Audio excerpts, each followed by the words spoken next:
Donc moi c'est Youssef, je suis doctorant en deuxième année au laboratoire de physique de l'ENS de Lyon et ma thèse porte sur les notions de corrélation et d'intrication dans des gaz d'atomes. Et donc derrière ces mots, ce qu'il y a, donc la notion de corrélation et d'intrication en mécanique quantique, c'est la façon dont des atomes vont pouvoir se corréler, partager de l'information à distance et donner lieu à des états un petit peu étranges, un peu contre-intuitifs auxquels on n'a pas l'habitude dans la vie de tous les jours. Et donc moi je m'intéresse à comment ces genres d'états peuvent se former et ce qu'on peut faire avec. Ok, donc c'est la première fois que je participe à la Scientific Game Jam à Lyon. Une des raisons pour lesquelles je me suis inscrit, c'est parce que ça m'intéressait vraiment de regarder comment se passait le processus créatif d'un jeu vidéo.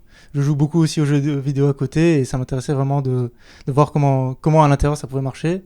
Et il y a aussi l'aspect de pouvoir vulgariser en fait mon sujet de recherche, de le rendre accessible à plein de gens. Je trouve ça vraiment intéressant. C'est un exercice qui est pas si facile que ça, mais qui est important, je trouve, si on veut pouvoir partager sa passion.